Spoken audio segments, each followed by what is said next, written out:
여러분 혹시 이런 경험 있으신가요? 분명히 열심히 일하고 있는데 통장 잔고는 늘 그 자리, 아니 오히려 줄어들기만 하고 돈이 들어와도 금세 어디론가 사라져버리는 그런 답답한 상황 말이에요. 저는 상담을 받으러 온 김모 씨도 바로 그런 분이었습니다. 40, 50대 중반의 성실한 직장인이신데 승진도 하고 연봉도 올랐는데 이상하게 집안 살림은 나아지지 않더라는 거예요. 오히려 가족들이 자꾸 아프고 병원비는 늘어나고 예상치 못한 지출이 계속 생기더라는 겁니다. 그런데 제가 김씨댁을 방문해서 집안을 둘러보는 순간 바로 알 수 있었습니다. 문제가 뭔지 말이에요. 바로 현관 정면에 큼지막한 소금 항아리가 덩그러니 놓여 있더라고요. 여러분, 소금이 재물운과 연관이 깊다는 건 많이들 아실 겁니다. 하지만 소금을 잘못된 곳에 두면 오히려 집안에 애군을 불러들이고 재물의 흐름을 완전히 막아버릴 수 있다는 사실은 모르시는 분들이 많아요. 김씨 집처럼 현관 정면에 소금 단지를 두면 들어오는 좋은 기운까지 모조리 흡수해서 정작 집안으로는 아무것도 들어오지 못하게 되는 거거든요. 마치 집 입구에 거대한 블랙홀을 만들어 놓은 것과 같은 셈이죠. 실제로 김씨에게 소금 단지의 위치를 바꾸고 올바른 방법으로 관리하는 법을 알려드렸더니 놀라운 변화가 일어났습니다. 한 달 만에 막혔던 승진이 갑자기 확정되고 가족들의 잔병 치레도 줄어들기 시작했어요. 오늘 이 영상을 끝까지 보시면 여러분도 김씨와 같은 변화를 경험하실 수 있을 겁니다. 소금 단지 하나로 집안의 기운을 완전히 바꾸는 비밀을 모두 공개해 드릴게요. 특히 마지막에 알려드릴 소금 교체의 특별한 방법은 정말 놓치시면 안 됩니다. 자, 본격적으로 시작하기 전에 한 가지 부탁드릴게요. 지금 이 순간 구독과 좋아요 버튼을 살짝 눌러보세요. 그 작은 행동 하나가 여러분의 금전운을 여는 첫 번째 열쇠가 됩니다. 특히 좋아요를 누르는 순간 재물의 기운이 여러분 쪽으로 직접 흘러 들어오기 시작할 거예요. 그리고 댓글에 금전운 받아갑니다 라고 한 줄 남겨주세요.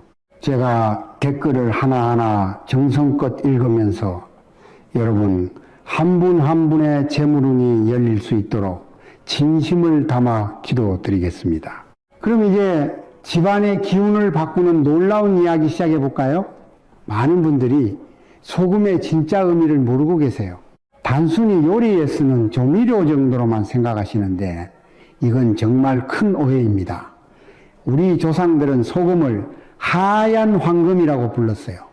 실제로 고려시대에는 소금 한 가마니가 쌀 10가마니와 맞먹을 정도로 귀했거든요. 그런데 왜 소금이 그렇게 소중했을까요? 첫 번째 이유는 소금이 만들어지는 과정에 있습니다. 바닷물이 햇볕을 받아 수분이 증발하면서 순수한 결정체로 남는 것이 소금이에요. 이 과정에서 태양의 양 기운을 가득 받게 됩니다. 그래서 소금은 천연 정화제 역할을 하는 거죠. 두 번째는 소금의 보존 효과입니다. 소금에 절인 음식이 오래 보관되는 것처럼 소금은 부패를 막고 순수함을 유지시키는 힘이 있어요. 풍수에서 말하는 정화의 의미가 바로 여기서 나온 거거든요. 세 번째는 소금의 전도성입니다. 과학적으로 소금물은 전기를 잘 통하지요. 이는 에너지의 흐름을 원활하게 한다는 뜻이에요. 집안에 막힌 기운을 소통시키는 역할을 하는 겁니다. 실제로 제가 20년간 풍수 상담을 하면서 만난 부유한 가정들을 보면은 공통점이 하나 있었어요. 대부분 집안 어딘가에 소금을 보관하고 있더라는 거예요. 그런데 중요한 건 그냥 아무 곳이나 두는 게 아니라 정확한 원리를 알고 두고 있다는 점이었습니다. 서울 강남에 사시는 박 사장님 댁도 그런 경우였어요. 30년 전 작은 가게로 시작해서 지금은 전국에 매장을 둔 대기업 사장이 되신 분인데 처음 사업을 시작할 때부터 할머니가 알려주신 소금 보관법을 지금까지 지키고 계시더라고요. 박 사장님 할머니는 일제강점기에도 불을 지켜낸 대단한 분이셨는데 그분이 남기신 가르침이 바로 이거였습니다. 소금은 집안의 보물과 같으니 보물을 다루듯 정성스럽게 관리하라는 것이었죠. 그런데 여기서 중요한 게 있어요. 소금을 아무 그릇에나 담으면 안 된다는 겁니다. 반드시 흙으로 만든 그릇이어야 해요. 왜 그럴까요? 도자기나 옹기 같은 흙그릇은 하늘과 땅 그리고 사람의 기운이 모두 담겨 있습니다. 하늘에서 비를 받은 흙을 사람이 정성스럽게 빚어서 불로 구워낸 것이거든요. 이런 그릇에 태양 기운을 받은 소금을 담으면 완벽한 조화가 이루어지는 거예요. 플라스틱이나 유리용기는 절대 안 됩니다. 플라스틱은 인공 재료라 자연의 기운과 맞지 않고 유리는 너무 차가운 성질이 있어서 소금의 따뜻한 기운을 상쇄시켜버려요. 그리고 소금의 양도 중요해요. 항아리의 반 정도만 채우세요. 왜냐하면 소금이 나쁜 기운을 흡수했을 때 그 기운이 머물 공간이 필요하거든요. 너무 가득 채우면 흡수한 나쁜 기운이 넘쳐서 오히려 역효과가 날 수 있어요. 또 하나 꼭 기억하실 점은 뚜껑이 있는 항아리를 써야 한다는 겁니다. 뚜껑이 없으면은 흡수한 나쁜 기운이 다시 공기 중으로 흩어져서 정화 효과가 떨어져요. 뚜껑이 있어야 나쁜 기운을 완전히 가둬서 정화시킬 수 있거든요. 자, 그럼 이제 가장 중요한 이야기를 해볼게요. 바로 소금 단지를 절대 두면 안 되는 곳들입니다. 이거 정말 중요하니까 집중해서 들어주세요. 잘못 두면 정말 큰일 날 수 있거든요. 첫 번째로 절대 두면 안 되는 곳이 침실입니다. 특히 침대 근처는 더욱 위험해요. 작년에 상담받으러 오신 이 모씨 부부 이야기를 해드릴게요. 결혼한 지 5년 된 젊은 부부인데 신혼집에 이사 온 후부터 계속 악몽에 시달리고 잠을 못 자서 고생하고 계셨어요. 남편은 직장에서 실수가 잦아지고 부인은 원인 모를 두통에 시달리고 있었죠. 집에 가보니 침대 머리맡에 큰 소금 항아리가 놓여 있더라고요. 시어머니가 좋은 일이 있으라고 두고 가신 거였는데 이게 문제였어요. 침실은 우리가 하루 중 가장 오랜 시간 머무는 공간이면서 동시에 가장 무력한 상태가 되는 곳이에요. 잠들어 있을 때는 우리 몸의 방어막이 약해지거든요. 그런데 바로 옆에 강력한 정화 기운을 가진 소금이 있으면 우리 몸의 기운까지 흡수해 버릴 수 있어요. 실제로 소금 항아리를 다른 곳으로 옮기고 침실에는 대신 작은 수정을 놓아드렸더니 일주일 만에 잠을 푹 자기 시작하시더라고요. 한 달 후에는 완전히 정상으로 돌아오셨고요. 두 번째로 피해야 할 곳은 식탁이나 거실 중앙 같은 가족들이 모이는 공간입니다. 부산에 사시는 김모 씨 가족 사례를 말씀드릴게요. 사업을 하시는 가장에 고등학생 자녀 둘이 있는 네 식구 가족이었는데 어느 순간부터 가족 간의 다툼이 잦아지고 특히 아이들이 예민해져서 작은 일에도 크게 화를 내곤 했어요.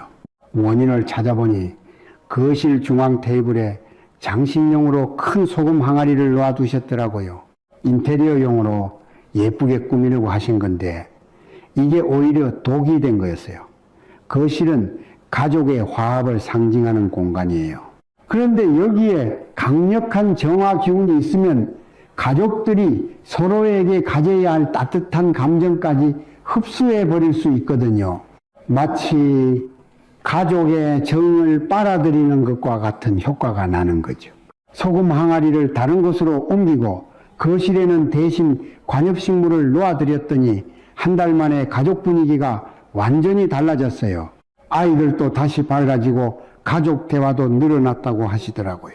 세 번째로 절대 피해야 할 곳이 아이들 방입니다.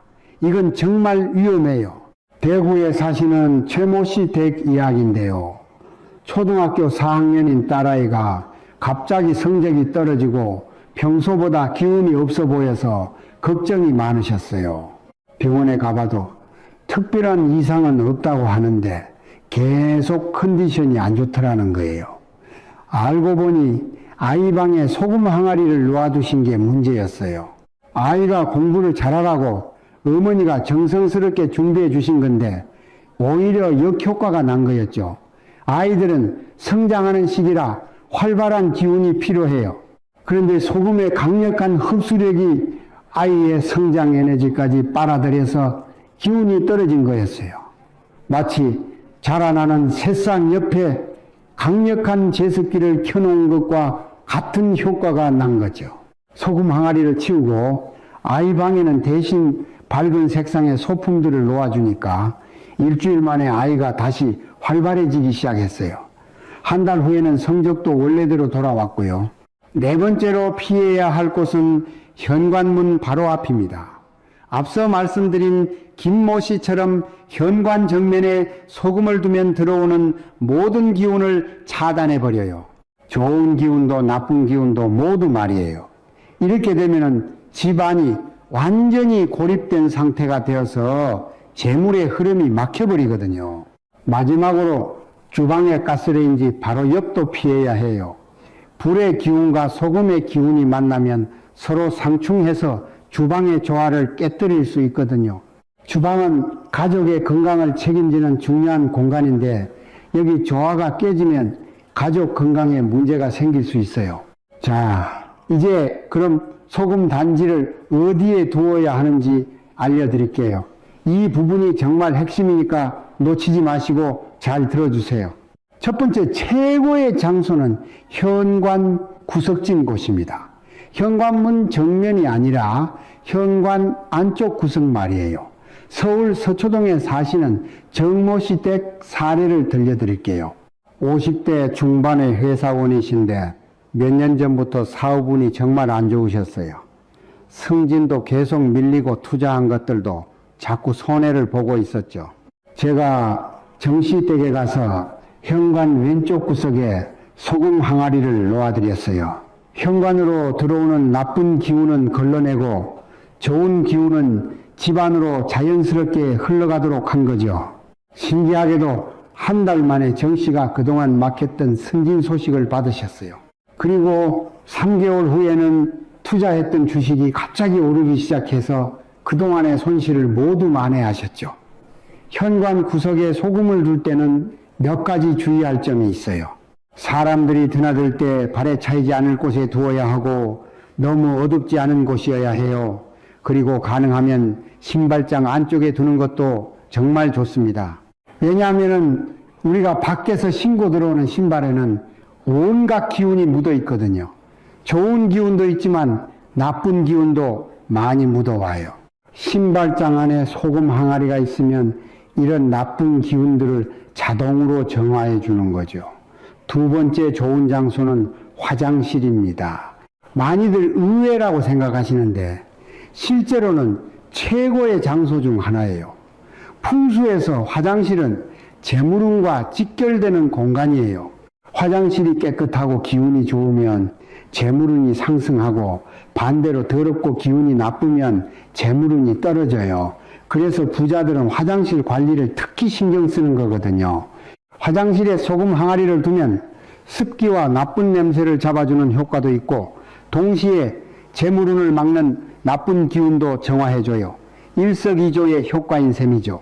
인천에 사시는 박모 씨 댁도 그런 경우였어요. 아파트 화장실에 환기가 잘 안 되어서 항상 축축하고 냄새도 좀 났는데 소금 항아리를 두고 나서 환기도 잘 되고 냄새도 사라졌어요. 그리고 신기하게도 그 후부터 가게 수입이 늘기 시작했죠. 화장실에 둘 때 주의점은 너무 습한 곳은 피하고 소금이 물에 젖지 않도록 해야 한다는 거예요. 세면대나 변기에서 물이 튈 수 있는 곳은 피하시고요. 세 번째 좋은 장소는 안방의 옷장 안입니다. 침대 근처는 안 되지만 옷장 안은 괜찮아요. 옷장은 우리의 재물을 상징하는 공간이기도 해요. 옷도 재산의 일부거든요.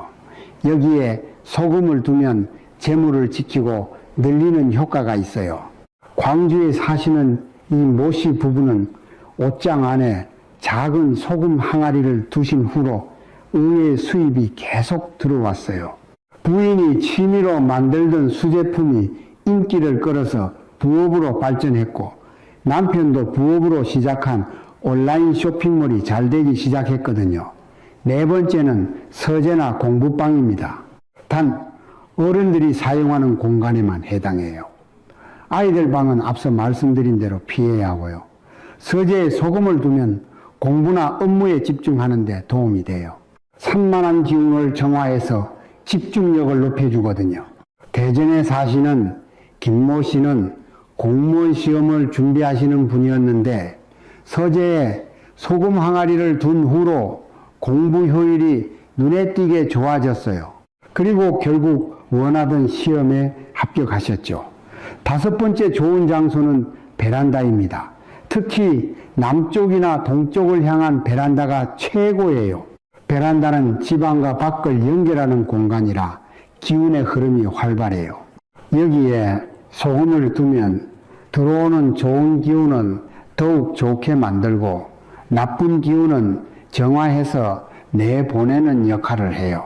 울산에 사시는 최모씨 댁은 동쪽 베란다에 소금 항아리를 두신 후로 가족 모두의 건강이 좋아졌어요. 특히 만성 피로에 시달리던 가장의 컨디션이 확실히 나아졌다고 하시더라고요. 베란다에 둘 때는 직사광선을 피하고 비에 맞지 않을 곳에 두세요. 그리고 너무 추운 겨울에는 실내로 옮겨주시는 게 좋아요. 자, 이제 소금 단지를 관리하는 방법에 대해 알려드릴게요. 이 부분도 정말 중요해요. 아무리 좋은 자리에 두어도 관리를 제대로 안 하면은 오히려 역효과가 날 수 있거든요. 가장 중요한 건 교체 시기예요. 소금은 나쁜 기운을 흡수하는 역할을 하기 때문에 시간이 지나면 포화 상태가 돼요. 그럼 더 이상 흡수할 수 없을 뿐만 아니라 오히려 흡수했던 나쁜 기운을 다시 내뿜을 수도 있어요. 일반적으로는 3개월에서 6개월마다 교체하는 게 좋아요. 하지만 집안 상황에 따라 달라질 수 있어요. 예를 들어 가족 중에 아픈 사람이 있거나 집안에 큰일이 있었을 때는 더 자주 교체해야 해요. 또 현관이나 화장실처럼 기운의 이동이 많은 곳에 둔 소금은 더 빨리 포화 상태가 되니까 2달에 한 번 정도는 확인해 보세요. 소금이 교체 시기가 되었는지 어떻게 알 수 있을까요? 몇 가지 신호가 있어요. 첫째는 소금이 축축해지는 거예요. 원래 바싹 마른 소금이 만져보면 축축하다면은 습기를 많이 흡수한 거라 교체할 때가 된 거예요. 둘째는 색깔이 변하는 거예요. 하얀 소금이 누렇게 변하거나 검은 점들이 생기면 나쁜 기운을 많이 흡수한 증거예요. 셋째는 냄새가 나는 거예요. 이상한 냄새가 나기 시작하면 즉시 교체해야 해요. 넷째는 집안에 좋지 않은 일이 연속으로 일어날 때예요. 갑자기 가족이 아프거나 금전적 손실이 생기거나 하면 소금이 포화 상태가 되었을 가능성이 높으니 확인해 보세요. 교체할 때는 반드시 새 소금으로 갈아야 해요. 그리고 항아리도 깨끗이 씻어서 완전히 말린 후에 새 소금을 넣으세요. 그럼 사용한 소금은 어떻게 처리해야 할까요? 절대 먹으면 안 돼요. 나쁜 기운을 잔뜩 흡수한 소금이니까 먹으면 오히려 해로워요. 가장 좋은 처리 방법은 화장실에서 청소할 때 사용하는 거예요. 변기 청소나 바닥 청소할 때 쓰고 물에 씻어 내보내면 돼요. 이렇게 하면 소금이 흡수한 나쁜 기운도 함께 씻겨 나가거든요. 또 다른 방법은 현관 앞에 뿌리고 빗자루로 쓸어서 버리는 거예요. 집 앞에 나쁜 기운을 정화하는 효과도 있고요. 절대 싱크대나 음식물 쓰레기통에 버리면 안 돼요. 부엌은 가족의 건강을 책임지는 곳인데 나쁜 기운이 담긴 소금을 거기 버리면 오히려 해로워요. 소금의 양도 중요해요. 앞서 말씀드린 대로 항아리의 절반 정도만 채우는 게 좋은데 너무 적어도 효과가 떨어져요. 그리고 소금은 천일염을 쓰시는 게 가장 좋아요. 요즘 마트에서 파는 정제염은 인공적인 처리를 많이 해서 자연의 기운이 부족해요. 천일염은 바닷물이 햇볕에 자연스럽게 마르면서 만들어진 거라 태양의 양 기운이 가득 담겨 있거든요. 히말라야 핑크 솔트 같은 고급 소금도 좋아요. 값은 좀 비싸지만 정화 효과가 뛰어나거든요. 재물운을 위한 투자라고 생각하시면 그리 비싸지도 않을 거예요. 소금을 넣을 때는 정성을 담아서 넣으세요. 그냥 막 붓는 게 아니라 우리 가족의 건강과 행복을 기원하는 마음으로 조심스럽게 넣으시는 거예요. 마음가짐이 중요해요. 그리고 한 가지 더 팁을 드리자면 보름달이 뜨는 날에 소금을 교체하시면 더욱 좋아요. 보름달은 가장 기운이 충만한 때거든요. 이때 새 소금을 넣으면 효과가 배가 돼요. 또 새 소금을 넣기 전에 항아리를 햇볕에 한나절 정도 말려주시면 더욱 좋아요. 항아리에 태양 기운을 충전해 주는 거죠. 여기서 정말 중요한 비밀 하나를 더 알려드릴게요. 이건 저는 20년간 현장에서 터득한 특별한 방법이에요. 소금 항아리 뚜껑에 작은 구멍을 하나 뚫어주세요. 아주 작은 구멍이면 돼요. 이렇게 하면 소금이 흡수한 나쁜 기운이 정화되어서 자연스럽게 배출될 수 있어요. 완전히 막힌 뚜껑보다 훨씬 효과적이거든요. 구멍을 뚫을 때는 반드시 뚜껑의 중앙에 하나만 뚫으세요. 여러 개 뚫거나 너무 크게 뚫으면 오히려 역효과가 날 수 있어요. 그리고 소금 항아리 주변을 항상 깨끗하게 유지하세요. 먼지가 쌓이거나 지저분하면 소금의 정화 효과가 떨어져요. 일주일에 한 번 정도는 항아리 주변을 깨끗이 닦아주세요. 소금 항아리를 처음 둘 때는 가족 모두가 함께 기원하는 시간을 가져보세요. 우리 가족의 건강과 행복 그리고 재물운 상승을 간절히 기원하면서 소금 항아리에 손을 대고 마음속으로 소원을 빌어보세요. 가족의 마음이 하나가 될 때 소금의 효과도 극대화되거든요. 그리고 이어서 다음 주제를 공유하겠습니다. 부자 되려면 남에게 이 5가지 물건 절대 주지 마세요. 금전운이 무섭게 사라집니다. 돈복 사라지고 가난해지는 소지품, 우리는 살면서 수많은 물건을 곁에 두고 살아갑니다. 어떤 물건은 우리에게 기쁨을 주고 어떤 물건은 편안함을 주며 또 어떤 물건은 우리의 성장을 돕습니다. 그런데 여러분, 혹시 재물운이 바로 여러분이 매일 만지고 사용하는 그 물건들에 깃들어 있다는 사실을 알고 계신가요? 여러분의 돈복과 행운은 보이지 않는 기운이 되어 여러분의 손때 묻은 소지품에 차곡차곡 쌓여가고 있습니다. 그렇기 때문에 나의 기운이 담긴 이 소중한 물건들을 어떻게 다루느냐에 따라 금전운의 흐름이 완전히 바뀔 수 있습니다. 이 한 가지 원칙만 제대로 지키면 집안에서 이유 없이 돈이 새어나가던 흐름을 막고 밖으로 흩어지던 복을 다시 집안으로 불러들일 수 있습니다. 요즘에는 나누고 비우는 것을 미덕이라 생각하며 내가 쓰지 않는 물건을 너무나 쉽게 다른 사람에게 건네주곤 합니다. 중고거래 앱을 통해 몇 번이고 물건을 팔고 주변 사람들에게 필요하면 가져가라며 선심 쓰듯 나누어 주기도 하지요. 하지만 바로 그 무심코 건넨 물건 하나에 나의 소중한 재물운과 인생의 좋은 기회들이 함께 담겨 떠나간다는 사실을 아는 분은 많지 않습니다. 자, 먼저 시작 전에 구독과 좋아요 버튼을 한번 누르세요.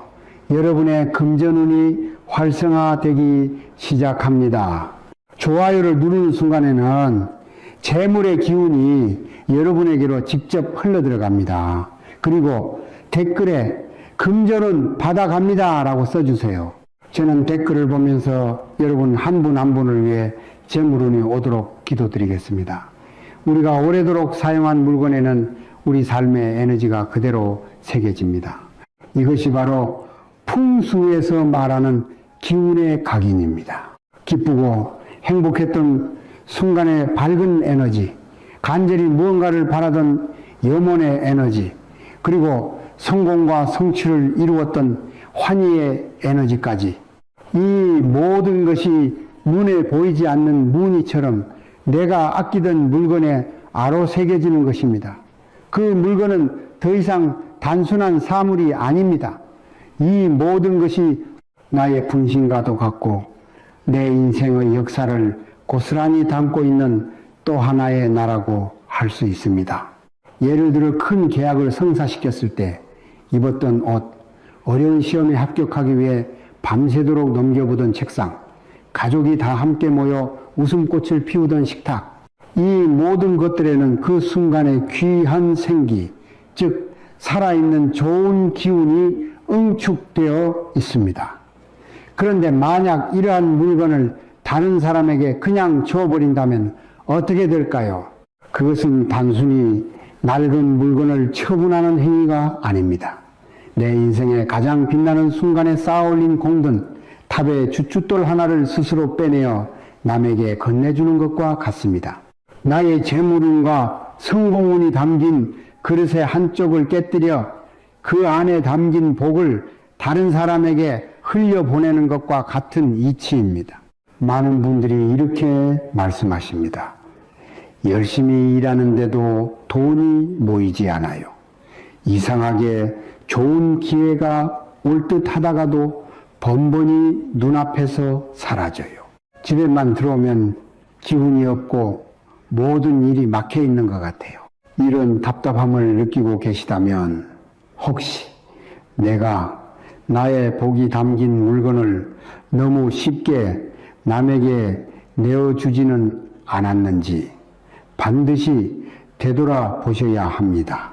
운의 흐름이 막힌 것은 어쩌면 내가 스스로 만든 기운의 누수 때문일 수 있습니다.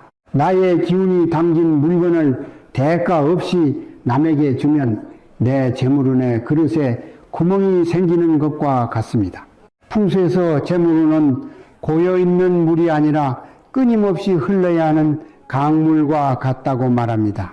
들어오는 물줄기가 강해야 하고 나가는 물줄기는 가늘어야 내 곳간에 재물이 쌓이는 법입니다.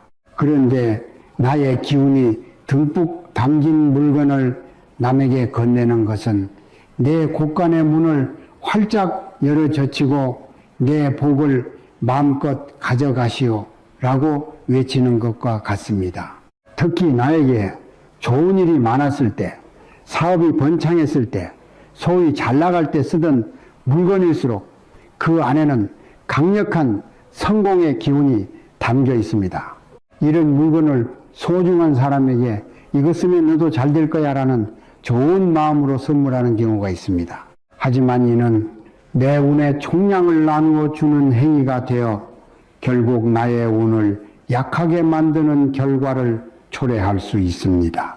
좋은 의도였지만 결과적으로는 내 복을 깎아먹는 일이 되는 것입니다. 반대로 생각해 보면 왜 부자들이나 크게 성공한 사람들은 자신이 쓰던 물건을 함부로 남에게 주지 않는지 이해할 수 있습니다. 그들은 무의식적으로든 의식적으로든 자신의 성공 에너지가 깃든 물건의 가치를 알고 있기 때문입니다.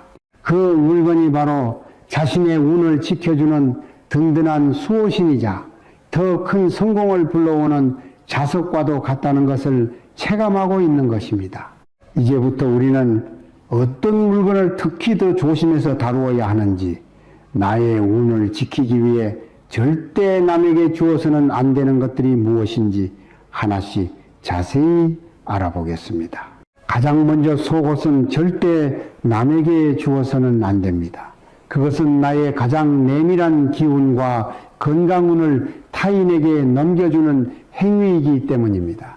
속옷은 우리 몸에 가장 가깝게 닿아 있는 옷입니다. 하루 종일 나의 체온과 땀, 그리고 눈에 보이지 않는 기운의 파장을 고스란히 흡수합니다. 풍수에서는 속옷을 단순한 천조각으로 보지 않고 제2의 피부이자 나의 신체 일부로 여깁니다. 가끔 명품 속옷이나 비싼 속옷을 한두 번 입고는 사이즈가 맞지 않거나 디자인이 마음에 들지 않아 다른 사람에게 주려는 분들이 있습니다. 이거 비싼 건데 거의 새 것이나 다름없어 라며 아까운 마음에 건네주는 것이지요. 하지만 이것은 매우 위험한 행동입니다. 나의 몸에 깃든 고유한 생체 에너지, 특히 건강과 직결된 기운을 다른 사람에게 그대로 넘겨주는 것과 같습니다. 만약 내가 지금 건강하고 활기찬 시기를 보내고 있다면 그 좋은 건강운을 상대방과 나누어 갖게 되어 나의 기운은 그만큼 약해집니다. 반대로 내가 몸이 좋지 않거나 힘든 시기를 보내고 있다면 그 탁한 기운이 속옷을 통해 상대방에게 전달되어 그 사람에게까지 좋지 않은 영향을 미칠 수 있습니다. 이것은 가족 간에도 마찬가지입니다. 아무리 가까운 가족이라도 각자의 고유한 기운이 있기 때문에 입던 속옷을 물려주거나 함께 입는 것은 피해야 합니다. 만약 누군가에게 속옷을 선물하고 싶다면 반드시 한 번도 사용하지 않은 새로운 제품을 정성껏 포장하여 선물해야 합니다. 그것이 상대방의 복을 빌어주는 올바른 방법입니다. 낡고 해진 속옷을 아깝다고 계속 입거나 남에게 주는 것은 나의 돈복과 행운을 스스로 내다 버리는 것과 같습니다. 속옷이 낡았다면 다른 사람에게 줄 생각을 하지 말고 감사한 마음으로 깨끗하게 정리하여 버리는 것이 나의 운을 지키는 길입니다. 두 번째로 가족의 풍요를 담는 그릇과 밥솥을 남에게 주면 우리 집의 재물 복이 그 집으로 옮겨가게 됩니다. 주방은 풍수에서 집안의 재물운을 관장하는 심장과도 같은 공간입니다. 그리고 그 중에서도 쌀과 밥을 담는 도구들은 재물운의 핵심이라고 할 수 있습니다. 예로부터 쌀은 풍요와 금전 그 자체를 상징했습니다. 그래서 쌀을 담는 쌀독, 밥을 짓는 밥솥, 그리고 그 밥을 담아 먹는 밥그릇은 모두 재물을 담는 그릇, 즉 우리 집의 복주머니인 셈입니다. 이런 귀한 의미가 담긴 밥그릇이나 밥솥을 이사를 가거나 새 제품을 샀다는 이유로 무심코 다른 사람에게 주어서는 안 됩니다. 특히 우리 가족이 오랫동안 사용하며 좋은 일들이 많았다면 그 그릇과 밥솥에는 가족의 화목과 번영의 기운이 가득 담겨 있습니다. 이것을 남에게 준다는 것은 우리 집의 복주머니를 통째로 다른 집에 넘겨주는 것과 같습니다. 앞으로 더 커져 나갈 재물운의 씨앗까지 남에게 넘겨주는 격이니 나의 금전운이 약해지는 것은 당연한 이치입니다. 물론 한 번도 사용하지 않은 새 그릇이나 미개봉 밥솥을 선물하는 것은 괜찮습니다. 그것은 나의 기운이 담기지 않은 깨끗한 상태이므로 상대의 복을 빌어주는 좋은 선물이 될 수 있습니다. 하지만 내가 직접 밥을 담고 국을 담아 먹었던 그릇은 다릅니다. 그 안에는 나의 식복과 제복이 그대로 녹아 있습니다.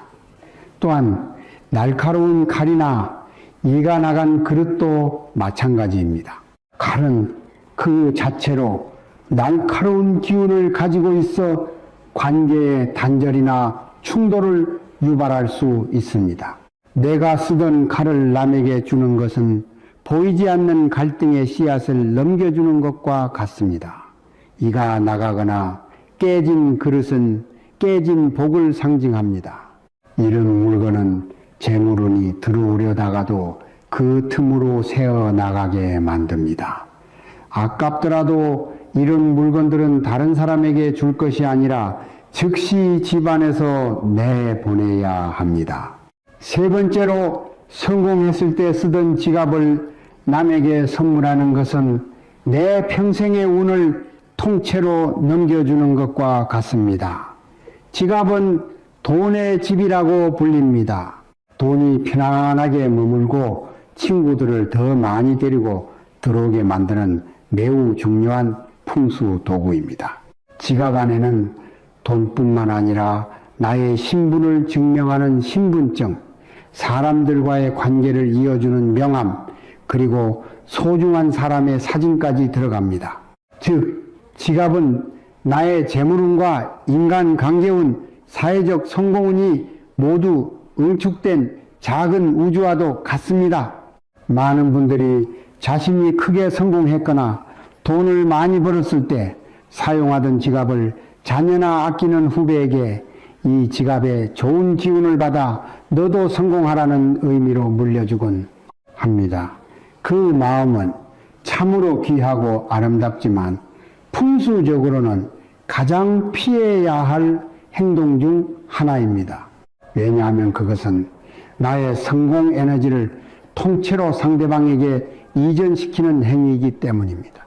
내 운의 황금기를 함께 했던 그 지갑을 넘겨주는 순간 나의 재물운은 그 사람에게로 옮겨가거나 혹은 그 어디에도 정착하지 못하고 공중으로 흩어져 버릴 수 있습니다. 새 지갑을 선물하는 것은 상대방의 부와 성공을 기원하는 아주 좋은 선물입니다. 이 새로운 집에 돈이 가득 담기기를 바랍니다. 라는 축복의 의미를 담고 있기 때문입니다. 하지만 내가 쓰던 지갑, 특히 나의 전성기를 함께한 지갑을 주는 것은 내 운명의 주도권을 넘겨주는 것과 같습니다.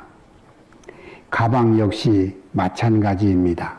지갑이 돈의 집이라면 가방은 나의 기회의 집입니다. 가방에는 지갑뿐만 아니라 중요한 서류, 새로운 아이디어를 적는 수첩, 나를 세상과 연결해주는 휴대폰 등 나의 사회활동과 관련된 모든 중요한 물건들이 담깁니다.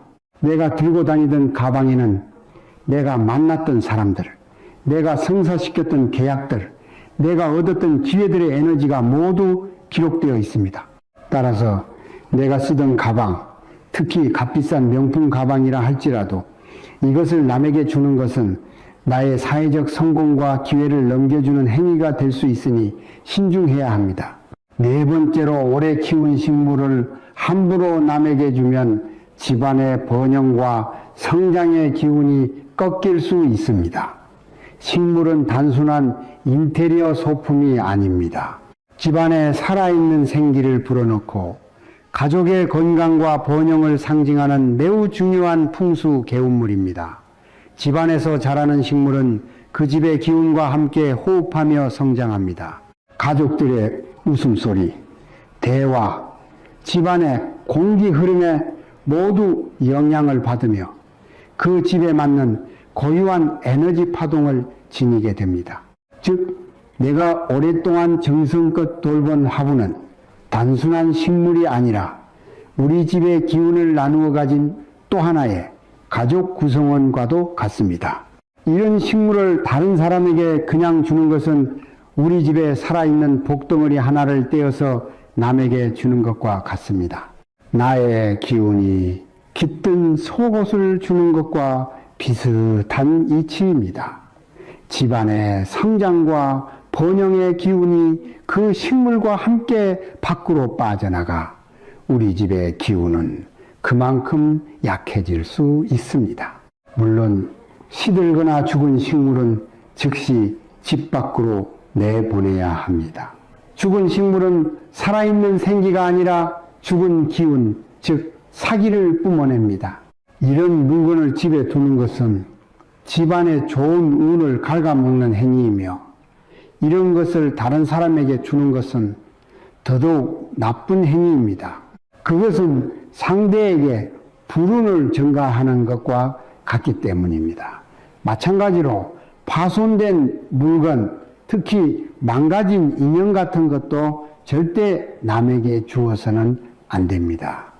인형은 예로부터 사람의 형상을 하고 있어 주술적인 의미를 담기 쉬운 물건으로 여겨졌습니다.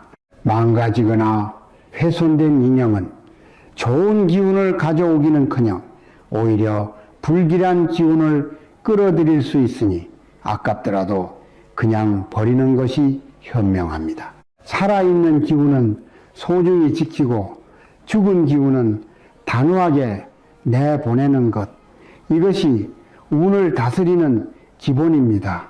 그렇다면 피치 못해 이런 물건들을 나누어야 할 때는 어떻게 해야 할까요?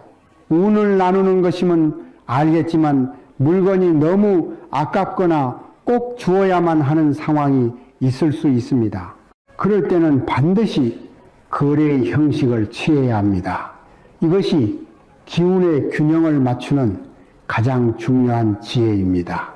공짜로 주거나 일방적인 선물로 건네는 것이 아니라 아주 소액이라도 돈을 받고 파는 형식을 취하는 것입니다.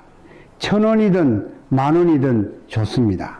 중요한 것은 돈의 액수가 아니라 가치를 교환한다는 행위 그 자체입니다. 이렇게 하면 일방적으로 나의 기운이 빠져나가는 것을 막고 그 물건에 담긴 가치를 서로 주고받는 균형 잡힌 관계가 형성됩니다. 우리가 좋은 꿈을 꾸었을 때 그 꿈을 다른 사람에게 돈을 받고 파는 것과 같은 이치입니다. 꼭 돈이 아니어도 괜찮습니다. 그 물건의 가치에 상응하는 다른 물건과 맞바꾸거나 나에게 도움이 되는 좋은 말이나 조언을 듣는 것도 일종의 가치 교환이 될 수 있습니다. 핵심은 일방적인 나눔이 아닌 상호적인 교환의 형태를 만드는 것입니다. 이것이 내가 쓰던 물건에 대한 예의를 지키는 일이며 나의 운을 보호하는 현명한 방법입니다.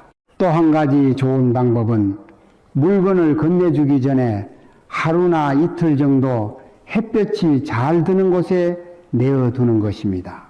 태양은 우주에서 가장 강력한 양기, 즉 긍정적인 에너지를 가지고 있습니다.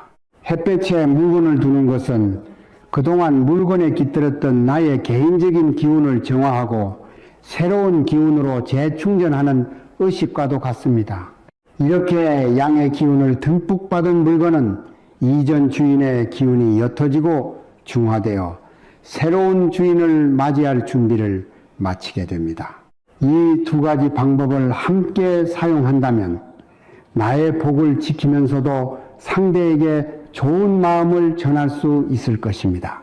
진정한 풍요는 물건을 지키는 것을 넘어 좋은 사람과 좋은 말을 내 곁에 두는 것에서 시작됩니다. 인복이 있어야 재복도 따른다는 말이 있습니다. 내 주변을 어떤 에너지로 채우느냐가 결국 내 운명의 방향을 결정합니다. 그러니 항상 희망을 말하고 긍정적인 기운을 가진 사람과 어울리십시오. 희망의 나무에서 희망의 꽃이 피고 풍요의 열매가 열리는 법입니다. 나와 맞지 않는 사람과 억지로 인연을 이어나가려 애쓰지 마십시오.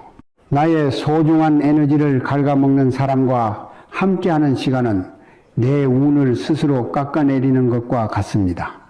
악담을 퍼붓기보다는 그저 조용히 멀어지는 지혜가 필요합니다.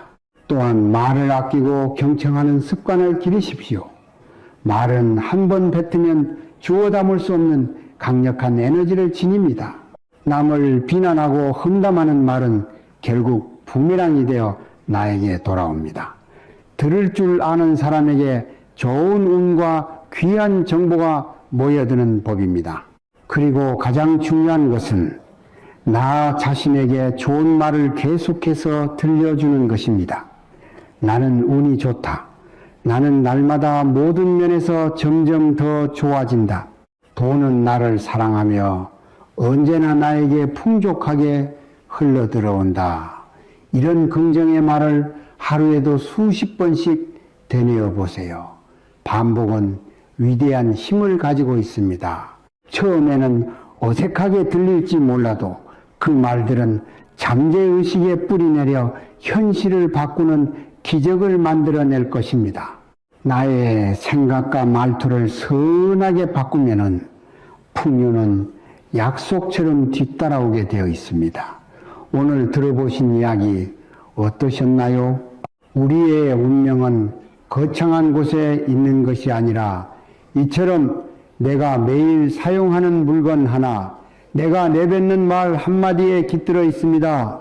나의 기운이 담긴 물건을 소중히 여기고 함부로 남에게 내어주지 않는 지혜를 실천하는 것만으로도 여러분의 재물은 새어나가지 않고 단단하게 지켜질 것입니다. 오늘 배운 이 지혜를 통해 여러분 모두가 자신의 운을 스스로 만들고 가꾸어 나가는 삶의 주인이 되시기를 바랍니다. 지금까지 풍수 선생과 함께 해주셔서 감사합니다. 이 영상이 마음에 드셨다면 구독과 좋아요, 알림 설정으로 풍수 선생을 응원해 주세요.